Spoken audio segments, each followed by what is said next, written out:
Chair of the committee, Mel Stride.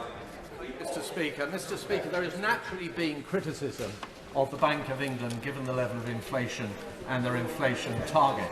But amongst that criticism have been reports that some in government, including perhaps one member of the Cabinet, have actually been suggesting that the independence of the Bank of England should be removed. So could I ask my right honourable friend, the Chancellor, whether he agrees with me that it is essential that our central bank is independent in order to maintain the credibility and integrity of our monetary policy? And can he give a categoric assurance to the House that there are no plans of any kind to restrain the independence of our central bank?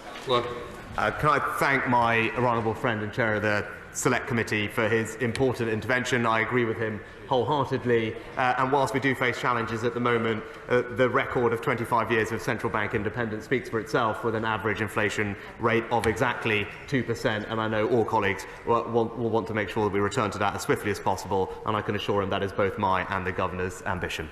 Randa Sharma. Thank you, Mr. Speaker.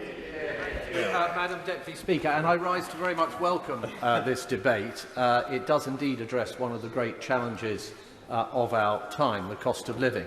And of course, right at the centre of that, Madam Deputy Speaker, lies the rate of inflation, which many members have referenced in the debate so far. And the responsibility for that, of course, is with the Bank of England. And it seems to me that in very recent times, the bank has come into a good deal of criticism for not having apparently got on top of that rate of inflation. It's currently above 7%. It will rise to 10% in the autumn before falling back again next year. That's well detached, of course, from its target of 2%. So the question arises, is the Bank of England culpable for having missed that target to the extent that it has been missed? And I wanted to speak today, really, partially at least, in defence of the Bank of England, one of our most important independent institutions in our country, and to make the following observations. The first, as the Chancellor has already pointed out, the level of inflation across the world is elevated. There are some exceptions to that, but most leading economies are facing very high levels of inflation. In fact, the United States, Spain, Germany have higher rates of inflation than we do in the United Kingdom, and our rate is broadly similar to that across the Eurozone. The second point is what one can expect from monetary policy under the current circumstances. And if you look at the main drivers of inflation, those are a war in Ukraine, there are a surge in energy prices, a surge in food prices, there's some of the effects of the unlocking of the economy and its rapid growth and supply chain bottlenecks that developed as a consequence of that, and then, of course, what played out in the labour market as the economy opened up. And very few of those factors, Madam Deputy Speaker, are amenable to being controlled through interest rates and monetary policy. And of course, monetary policy itself, Madam Deputy Speaker, takes time to take effect. If you put interest rates up, it typically takes around a year plus through the transmission mechanism to have an effect on demand and to start to bear down on inflation. So I would say, Madam Deputy Speaker, for probably about 80% of the rise that there has been in inflation above that target of 2%, we should not be holding the Bank of England particularly culpable for that. And those, and some of them have been on my side of the House, who have, as a consequence of this high inflation, been calling into question the independence of the Bank of England, or whether it should remain independent going forward. I think they are misplaced notions, and I think we should defend the Bank of England in that respect very firmly.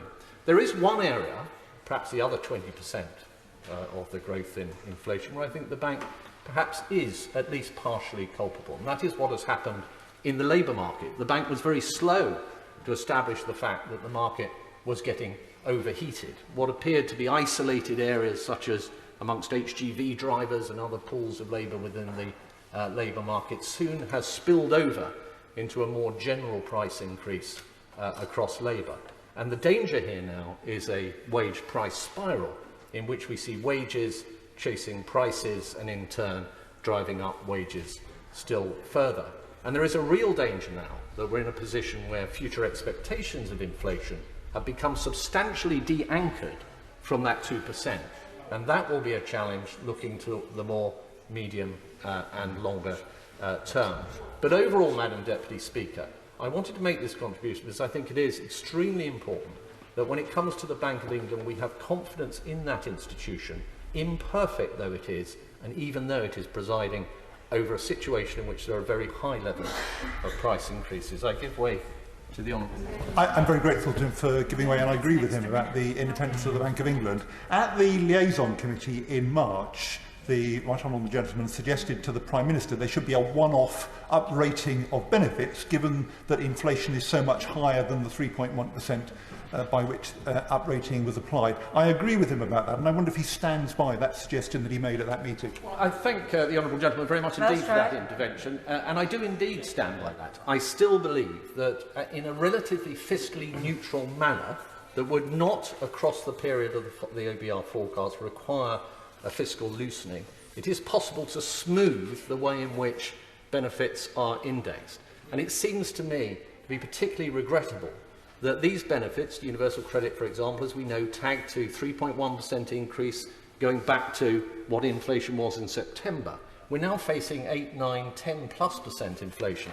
There is the possibility of smoothing that out so that on the way up it becomes less painful for people, and some of it's taken back as it all comes out in the wash further on down the line. So I'm very happy to continue to work with the Honourable Gentleman with that in mind. But perhaps that brings me on to other fiscal measures that can be taken in order to ease things for our struggling constituents. We've heard of the windfall tax in great detail today. I would support that, and largely I have to say, although I wouldn't be quite as partisan in the way in which the Right Honourable Gentleman made his case earlier at the dispatch box, I do think the arguments that he has put forward are generally sensible, and I'm very pleased in turn that my right honourable friend, the Chancellor, has indicated that the door is at least partially open, albeit caveated on the investment performance of the companies concerned. I also think, unlike the opposition, that it's important actually that we look at the size of the civil service, that we do have an ambition to get the civil service back in terms of size to where it was in about 2016, before a number of these different crises struck and we had to gear up in terms of the numbers involved. A total of 3.5 billion would be possible per year if we were to do that, which would be a very useful amount to have indeed.